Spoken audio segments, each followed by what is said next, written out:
yes, we saw a slight uptick in customers who are behind on their repayments, but we're still well below the levels that we saw pre-COVID.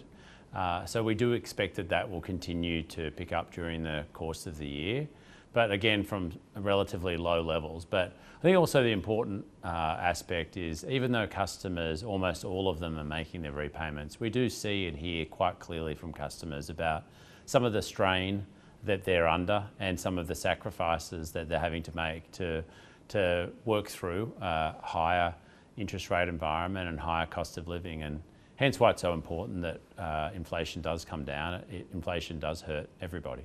How long do you think your customers can hold on at current interest rates before there is a much more meaningful rise in arrears? A couple of things. There's always a lag between interest rate increases by the RBA. So the November rate hike will be starting to be felt by the economy, but particularly households, over the course of this month.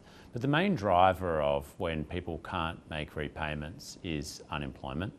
And so we're lucky that unemployment is still near 50-year lows. That's been one of the underpinnings of such resilience in the Australian economy. And alongside inflation, they're probably the two most important economic pieces of data that no doubt we and the Reserve Bank will be watching very closely. Unemployment is forecast to rise. CBA is less than halfway through its fixed loan rollover. I'm going to ask you again about arrears. Are you going to see 90-day arrears start to tick up in this second half? Yeah, we do expect that it will tick up over the course of the rest of this financial year to 30 June, but also to 31 December. I mean, a couple of things. One, we're not seeing a change in terms of customers that are coming off fixed rates. They're actually slightly further ahead than the rest of the portfolio. So we feel like, again, that's been very manageable, and we've obviously worked closely with customers as they've come off fixed rates. But critically, we'll be here to support our customers through that transition and through the year. Have you had a conversation with Michelle Bullock since she became RBA Governor? And if yes, what did you talk about? I'm fortunate insofar as I'm able to work with the RBA, and is to meet with the former governor. I've met with the new governor. Generally, we're there to share insights and information about what we're seeing in the economy. I think it's important that anything that we've got that might be of value, we do share with the RBA. I watched the RBA's decision, and I think both the governor did a great job articulating exactly what was on the RBA's mind, and I've read through the statement of monetary policy, and it's very consistent with what we're seeing and we'd otherwise expect. Have you talked to her about the strain on borrowers at the moment, and given her your views on how long they can continue at current interest rates? Yes, and look, I always find the RBA very receptive to engagement, and the new governor is no exception to that. And so they would be seeing similar things that we would. Of course, we're providing that information and anything that we're picking up, and they're acutely aware of that. When do you expect that the RBA will cut rates, and could you see them moving before the US Fed?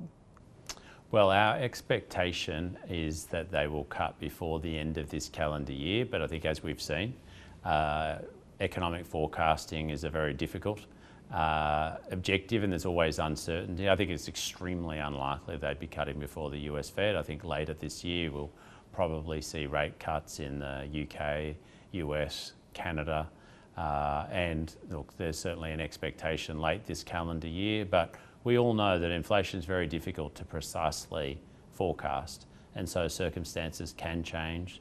The Commonwealth lost market share by withdrawing from the mortgage wars last year.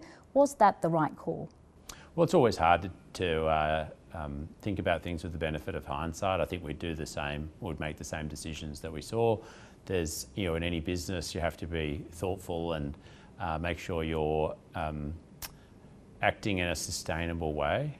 Do you see a time in the near future where you will need to become a bit more competitive to protect your market share? Well, we are very competitive. I mean, we have been very thoughtful about exactly, in any market you always have to think about where you compete. For customers that bank with the Commonwealth Bank, they can rest assured that we're extremely competitive. On home loans? On home loans. on all products. We have to be. Last time we spoke, you expressed concern for widening inequality in Australia. Is that becoming more evident to you when you look at who is now applying for home loans from your bank, with more than a third of owner-occupier home loans coming from households earning at least $200,000? A couple of things. Again, one, inflation, as I said, is bad for everyone. It hurts everyone, but it also disproportionately hurts lower income Australians. Secondly, what we're seeing quite clearly in some of our economic data and spend data is that some of our younger customers are feeling the brunt more sharply. And I think some of those factors absolutely have weighed heavily on many people's minds, and about whether they'll have access to the same opportunities that perhaps we have and our parents have had. And I think it's really important that we are building a brighter future for all Australians, and we're able to deliver that. Matt Comyn, thank you. Thanks very much.